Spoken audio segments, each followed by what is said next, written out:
삶의 경험과 지혜를 나누는 시간, 내일을 여는 보이스 김유미입니다. 사회적 경제에 대해서 들어보셨나요?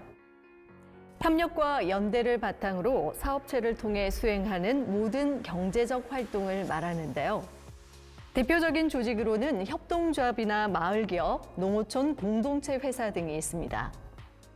오늘 내일을 여는 보이스 이 시간에는 사회적 협동조합의 윤봉란 이사장과 함께 사회적 경제가 만드는 세상이라는 주제로 강연 들어보겠습니다.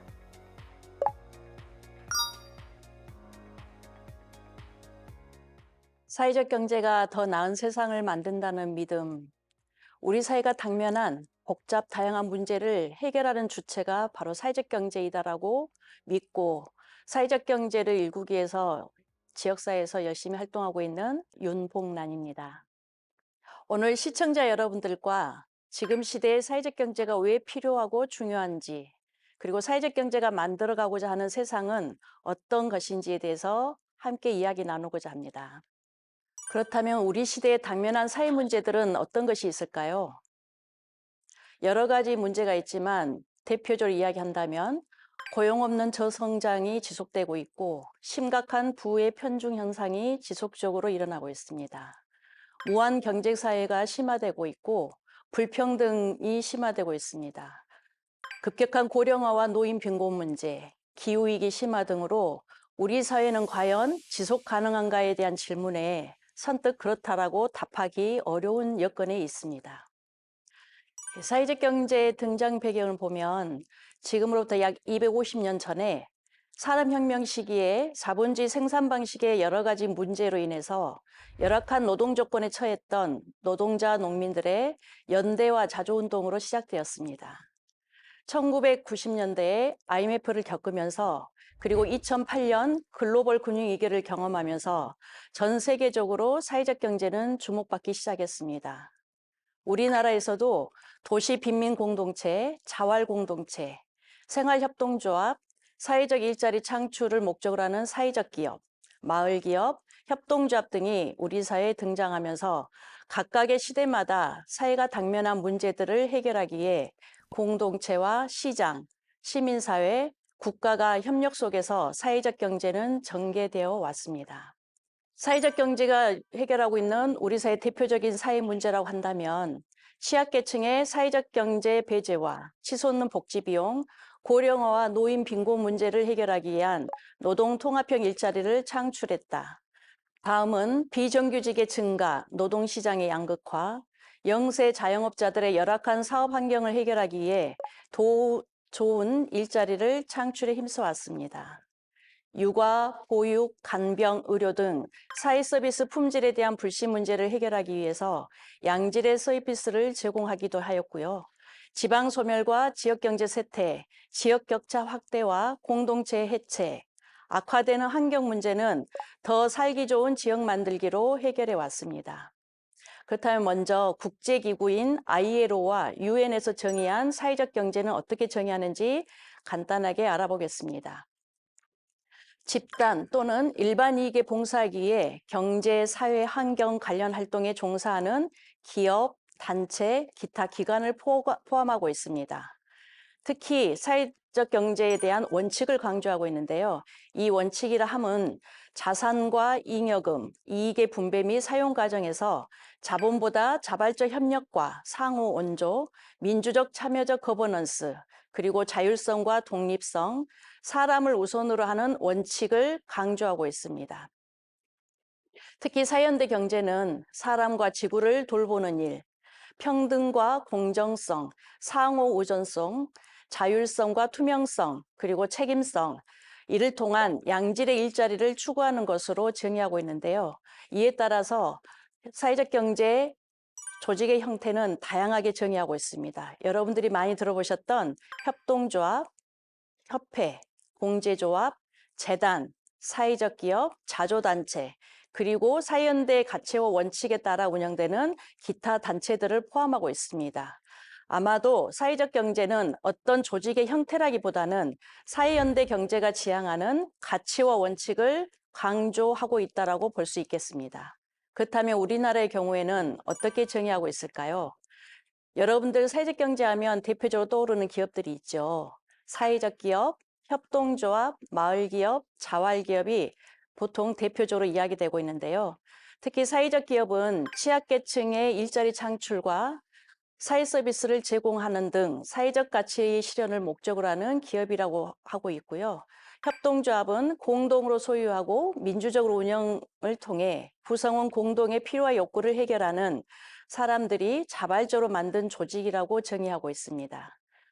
마을 기업은 마을 공동체를 기반으로 지역 주민들의 자발적인 참여와 협동적 관계망을 통해 주민들의 욕구와 지역 문제 해결을 추구하는 마을 단위 기업이라고 하고 있고요. 마지막으로 자활 기업이란 저소득 실업자들의 경제적 자활과 자립, 그리고 일자리 창출을 목표로 생산 활동을 하는 기업이라고 할 수 있습니다. ILO에서 정의한 바를 수용한다면 우리 사회 사회적 경제 기업의 종류에는 앞서 말씀드린 4개 부문뿐만 아니라 사회적 경제 가치와 원칙에 따라 운영되는 8개 개별법에 의해서 만들어진 협동조합도 포함할 수 있을 것입니다.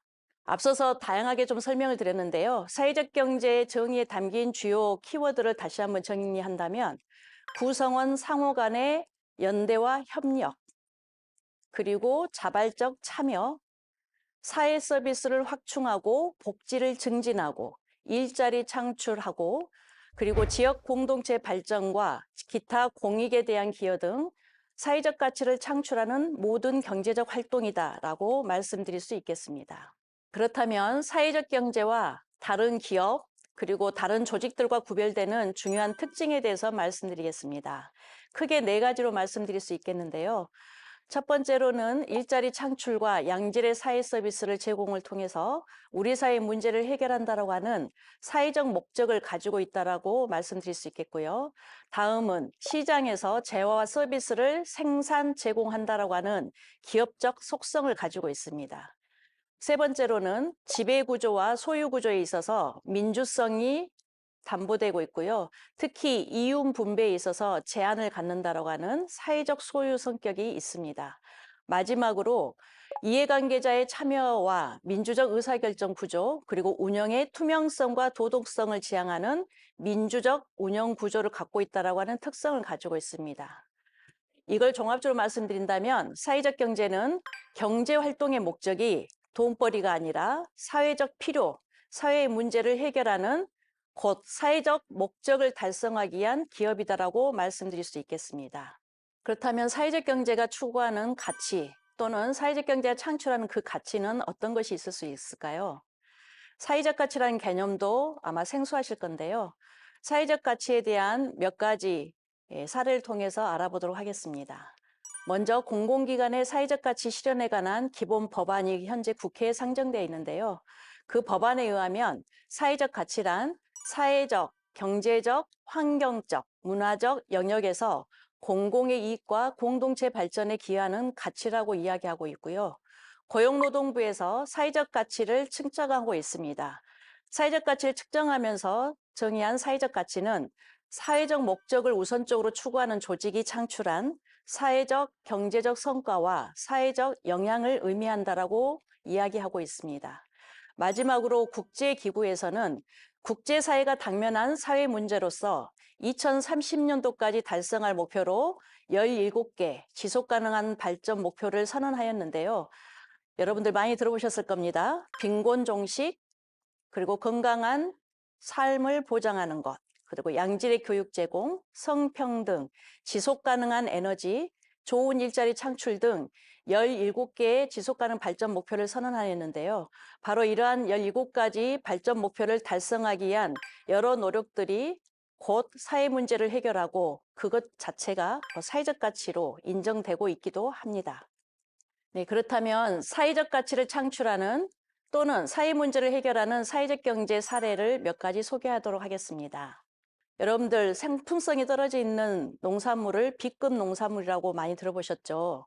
예, 소규모 농가들이 애써서 가꾼 농산물들이 제값을 받지 못하고 버려지는 그런 위기에 있는 농산물들을 활용해서 소비자에게는 건강한 식음료를 제공하는 이런 기업들이 많이 있습니다.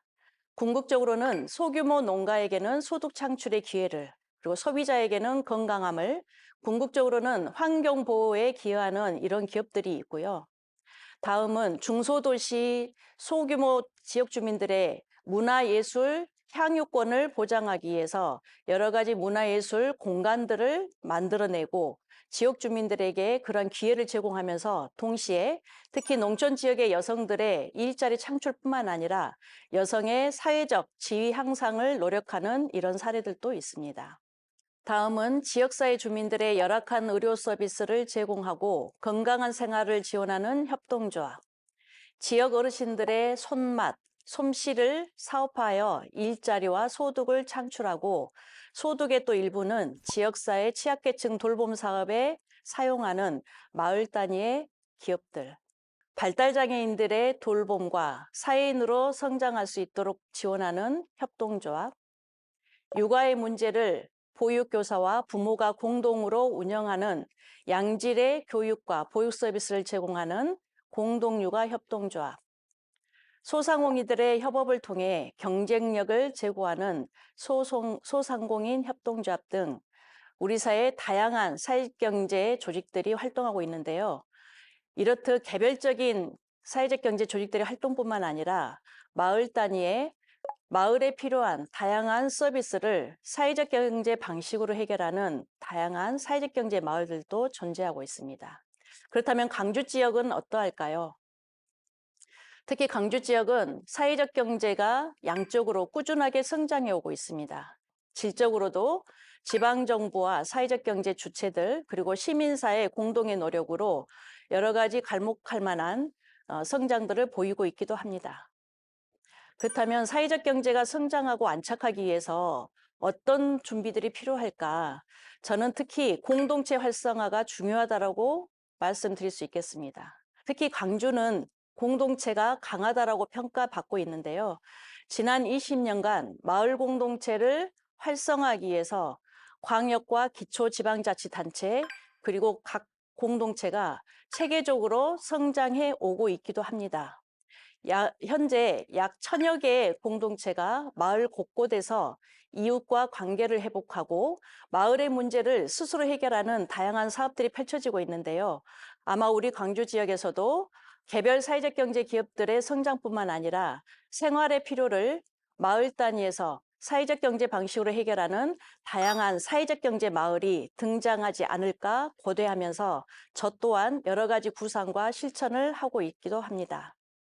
저는 사회적 경제의 정체성이 중요하다고 생각하는데요. 1980년대 협동조합 진영 내에서 던진 중요한 질문들이 있습니다. 최근 들어 사회적 경제 정체성에 대한 질문들이 있는데요. 이런 질문에 저는 몇 가지 질문들을 스스로에게 던져봅니다. 협동조합이 다른 종류의 기업과 마찬가지로 상업적 의미에서 성공한 것 이상 이룬 것이 없다고 하더라도 과연 그것으로 충분한 것인가? 만약 협동조합이 다른 형태의 기업과 똑같은 사업상의 기술과 방법을 사용한다고 하면 그 자체로 조합원의 지지와 충성을 획득하는 충분한 명분이 될 수 있을 것인가? 만약 세계가 이상한 방향으로 또는 때때로 당혹스러운 방향으로 변화할 때 협동조합이 그러한 길을 따라가야 하는가? 이런 세 가지 질문을 던져봅니다. 저는 사회적 경제가 우리 사회에 뿌리내리기 위해서는 사회적 경제에 대한 기본적인 끊임없는 질문과 성찰이 필요하다고 생각하는데요. 특히 김종걸 교수님께서 이런 말씀하셨습니다. 사람을 중시하는 협력과 연대의 실천이 사회적 경제 조직의 시장 경쟁력의 기반이고 보다 좋은 사회를 만들기 위한 시민 행동의 거점으로서 역할을 해야 한다라고 말씀하고 계십니다. 특히 스페인 몬동자 많이 들어보셨을 건데요. 스페인 기업 중에 10대 기업 안에 지금 현재 규모를 자랑하고 있기도 합니다. 이러한 큰 몬동자 그룹이 첫 출발했던 창립자 호세 마리아 신부님의 어록에서 제가 가장 좋아하는 문구를 끝으로 말씀을 마치고자 합니다. 만약 협동조합 운동이 사회의 저변에서 기획되어 발전된 것이 아니거나 나아가 교육 환경과 사회 관계 및 경제 생활에 스며들지 못한다면 그저 일시적인 현상에 그치고 말 것이다. 네, 경청해 주셔서 감사합니다. 네, 오늘 강연 잘 들었습니다. 우리가 기업이나 회사 하면 이제 이윤 추구를 목적으로 한다라고 알고 있는데 오늘 사회적 이 기업 사회적 가치를 추구하는 또 공동체의 어떤 가치를 추구하는 것, 추구하는 목표가 다르다라고 이해하면 될지 또 혹시 이제 구체적으로 그러면 이런 사회적 경제 활동으로 어떤 것들을 하고 있는 것을 우리가 사회적 기업이라고 볼 수 있을지 좀 더 소개를 해주시면 좋을 것 같아요. 네, 앞서서 다양한 사례들을 말씀드렸는데요. 특별히 저희 사회적 협동조합 살림이 그리고 제가 직접 경험했던 좀 사례들을 말씀드리고 싶습니다. 예를 들면 지역사회 문제를 해결한다라는 측면에서 광주 지역에는 영구임대 아파트 단지가 있습니다. 영구임대 아파트 단지에 살고 있는 지역 주민들의 삶은 다양하고 복잡한 문제들이 있는데요. 건강한 문제, 그다음에 우울증, 정신적인 건강 문제뿐만 아니라 인간답게 좀 살기 위해서 필요한 주거 환경, 그리고 특히 건강한 삶을 위해서 필요한 것은 먹거리가 참 중요했습니다. 네. 그래서 이러한 문제를 해결하기 위해서 지난 3년간 저희가 참여해서 만들었던 사례가 있는데요. 네. 그래서 지역 그 영구임대 아파트 지역 주민들이 참여한 사회적 협동조합이 특히 취약한 계층들에게 건강한 먹거리를 제공하는 특히 이제 식사 영양을 지원하는 이런 사회적 경제 조직으로 창업해서 지금 열심히 잘 성장해 오고 있고요. 특히 작년에 매출이 약 4억이 넘을 정도로 갈목할 만한 성장을 이루고 있기도 하고요. 또한 한편에서는 건강한 삶을 잘 돌볼 수 있는 특히 나이가 아프기 전에 먼저 건강을 유지할 수 있도록 하는 취지로 의료복지 사회적 협동조합이 있는데요. 광주에서 지난 한 5년간 준비해서 2021년도에 창립을 했는데요. 바로 그런 의료복지 사회적 협동조합이 영구임대 아파트 지역 주민들의 건강한 삶을 지키기 위해서 직접 찾아가는 서비스, 소위 말하는 주치 개념의 이런 의료 서비스를 제공하고 있기도 합니다. 네.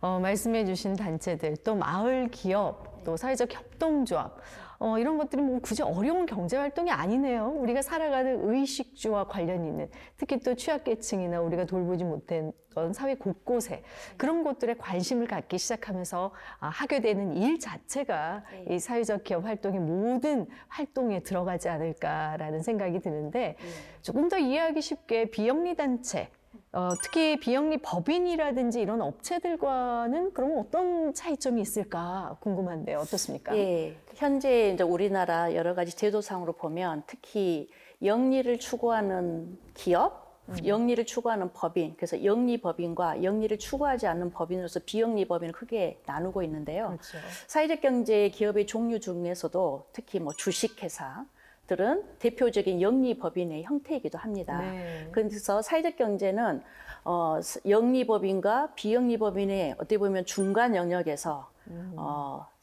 그 영리 법인의 성격도 있지만 또한 비영리 법인의 성격을 동시에 가지고 있다라고 말씀드릴 수 있겠는데요. 좀 전에 제가 설명드리는 와중에 사회적 경제라고 하는 것은 이윤 배분에 있어서 제한을 받고 있다라고 이런 특징을 말씀드렸잖아요. 네. 특히 영리 법인에 있어서는 수익이 나면 투자자에게 그 이윤을 돌려주는 게 기본적인 운영 원리인데 예를 들면 주식회사인 사회적 기업은 배당 금액을 100% 할 수가 없도록 되어 있습니다. 소위 말하는 제도상으로는 배당 가능한 3분의 2 이상의 비중은 반드시 지역사회에 재투자해야 된다라고 하는 이런 강력한 제한 규정을 적용받고 있습니다. 그런 측면에서 사회적 경제는 영리다 비영리다라기보다는 그 중간 영역에서 특히 이윤을 배당을 좀 제한받고 있다라고 하는 측면에서 영리 성격과 비영리 법인 성격을 동시에 가지고 있다 이렇게 말씀드릴 수 있겠습니다. 네, 그런 차이점이 있었군요. 세계 각국에서도 요즘 사회적 경제 성장률이 높아지고 있다라는 뉴스를 본 적이 있는데요. 우리나라의 사회적 경제 규모, 그렇다면 어느 정도 되는지도 궁금합니다. 예, 현재는 사회적 경제하면 4가지 크게 부문 조직으로 아까 좀 설명을 드렸는데요. 이 4가지 부문 조직을 기본으로 2017년도에 데이터를 봤더니 약 16,450개였는데요. 네. 2021년도에 28,000개로 매년 14%에서 5% 정도 이렇게 꾸준히 성장해 오고 있습니다. 네. 그럼에도 불구하고 해외 유럽에 비해서 본다면 아직까지 GDP 비중으로 봤을 때 아직 낮은 수준이라고 얘기 드릴 수 있겠는데요. 네. 현재 우리 한국 사회는 GDP 비중이 사회적 경제가 차지하는 비중이 약 0.59% 정도인데 네. 유럽 같은 경우에는 14.47%. 네. 상당히 많이 차이가 나죠. 그래서 그러네요. 저희 사회적 경제인들이 꿈꾸는 것은 우리 한국 사회도 GDP 비중으로 봤을 때 빨리 1% 이상을 넘어갔으면 좋겠고 최소 네. 3% 이상은 돼야 되지 않겠는가 이런 꿈을 꾸기도 합니다. 네. 오늘 이 방송 아마 듣고 계신 분들도 사회적 경제라는 것이 이런 것이구나라는 인식들을 이제 조금씩 갖기 시작할 것인데 아마 이런 인식들이 이제 조금씩 생기고 있다라는 건 긍정적인 것으로 보이지만 세계적으로 봤을 때는 아직은 많이 모자르고 미미한 편이다. 예. 앞으로 이제 조금 더 사회적 경제 활동이 늘어나길 바란다라는 말씀 잘 들었는데요. 우리나라 사회가 그 어느 때보다도 양극화가 굉장히 심하지 않습니까? 이런 시대에 더욱이 이런 사회적 경제 가치들이 훨씬 더 필요할 때고 또 많아지길 바란다라는 생각도 드는데 어떻습니까? 예. 우리 사회가 당면한 여러 가지 문제들 중에 특히 양극화로 인한 여러 가지 문제들이 많이 발생하고 있죠. 네. 특히 우리 사회 같은 경우에는 급격한 고령화가 되고 있고 그에 따라서 노인 빈곤 문제 그리고 1인 가구가 많아져서 그로부터 발생되는 문제가 많은데요. 네. 특히 이러한 문제를 해결하기 위해서 최근에 이제 광주 같은 경우에는 통합돌봄을 통해서 이러한 문제를 좀 줄여보자라고 하는 이런 움직임이 있는데 저는 사회적 경제라고 하는 게 사회적 기업, 마을 기업 뭐 협동조합이라고 하는 어떤 기업적 속성도 있지만 네. ILO처럼 기업적 속성도 있지만 자조단체나 공제조합이나 또는 여러 가지 사회적 가치와 운영 원리를 지향하는 그런 단체들을 포괄한다고 한다면 이러한 우리 사회의 문제들을 해결하는 다양한 주체들이 아마 포괄한다면 사회적 경제는 아주 규모도 커질 거라고 생각되는데요. 네. 예를 들면 통합돌봄에 지금 참여하고 있는 여러 단체들이 있습니다. 이 단체들 중에 현재 사회경제 조직들이 해결하고 있는 그 비중이 11개 정도밖에 되지 않아요. 네. 그래서 상당히 그 비율로 보면 낮습니다. 네. 저는 통합돌봄의 궁극적인 취지도 지역사회 주민들이 지역 주민들을 지역사회에서 돌본다라고 하는 이런 관점에서 본다면 네. 바로 이것 또한 사회적 경제 방식으로 우리 사회 문제를 해결하는 것 아닐까 이러한 측면에서 좀 더 사회적 경제 방식이라고 하는 측면에서 좀 더 우리 지역사회가 좀 더 고민하면 좋겠다 이런 생각도 해보고 있습니다. 네, 우리 사회의 문제, 결국 이 사회적 경제가 주체가 돼서 해결할 수 있어야 한다라는 말씀이신데요. 지역 소멸이다, 또 공동체 붕괴다 해서 여러 가지 문제들이 많습니다. 특히 광주 전남은 더더욱 그런데요. 어떻게 보면 사회적 인식이나 지자체 어떤 많은 분들이 함께 좀 뒷받침해서 협동을 해서 이런 것들도 해결해야 되지 않을까라는 생각도 듭니다. 네, 그렇습니다. 지역 소멸도 이야기되고 있죠. 어떻게 보면 지자체가 없어진다라고 하는 이런 문제도 있는데요. 네. 특히 이제 전남 지역의 그 인구 소멸로 인한 지역 소멸 들이 이제 많이 이야기되고 있습니다.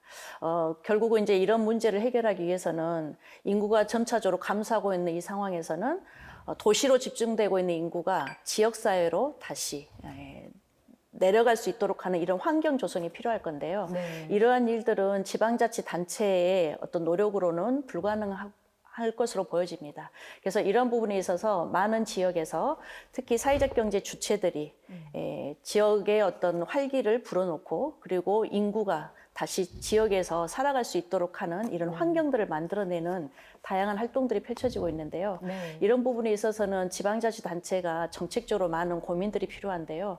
제가 생각할 때는 사회적 경제가 결국 지역의 어떤 이런 소멸 문제, 지역 공동체 회복 문제를 해결하기 위해서는 지자체에서 다양한 정책적 지원들이 필요하다고 생각하는데요. 단순히 기업에 대한 뭐 금전적 지원뿐만 아니라 사회적 경제가 그 지역사회에서 창업하고 안착할 수 있도록 하는 그런 생태계 조성이 무엇보다도 필요하다고 생각합니다. 네. 그 중에서 또 가장 중요한 건 결국은 사회적 경제를 일구고 있는 분들은 어떻게 보면 자본이 많거나 이런 분들이라기보다는 따뜻한 마음으로 우리 사회를 좀 만들어보자라는 사람들이 많습니다. 그런 네. 측면에서는 또 기업 활동을 해야 되지 않습니까? 네. 그러면 기업 활동을 하기 위해서 필요한 여러 가지 자금들이 필요한데 이런 자금 조달에 있어서 아직 사회적 경제 기업들이 활용할 수 있는 자금은 그렇게 많지 않은 것 같습니다. 이런 측면에서 사회적 경제 기금을 적극적으로 좀 조성해서 초기 사회적 경제 기업들이 활용할 수 있도록 하는 이런 제도적 뒷받침은 지금 시기에 무엇보다도 중요하지 않을까 이런 생각을 해봅니다. 네, 정말 이 시대에 필요하고 또 그만큼 중요한 사회적 경제에 대한 좋은 이야기 말씀 많이 들었는데요. 오늘 끝으로 마무리하면서 더 하고 싶은 말씀이 있으면 한 줄 평으로 부탁드리겠습니다. 네. 사회적 경제는 우리 사회를 지탱하는 든든한 뿌리이자 기둥이다라고 생각합니다. 그러한 의미에서 우리 청취자 여러분, 시청자 여러분, 사회적 경제에 대한 이런 가치를 인정해 주시고 사랑해 주시는데요. 그것의 첫 번째는 사회적 경제 기업 제품들을 많이 이용해 주신 것이라고 생각합니다. 앞으로 사회적 경제가 더 발돋움할 수 있도록 많은 지지와 응원 부탁드리겠습니다. 감사합니다. 네, 오늘 말씀 잘 들었습니다. 고맙습니다. 고맙습니다. 나의 이익이 아닌 우리 모두의 이익을 위해 협력과 연대가 필요한 시대인데요. 시민의 힘으로 보다 나은 사회를 만드는 힘, 바로 사회적 경제가 추구하는 최우선의 가치가 아닐까 싶습니다. 오늘 내일을 여는 보이스 이 시간 여기서 마치겠습니다. 함께해 주신 여러분 고맙습니다.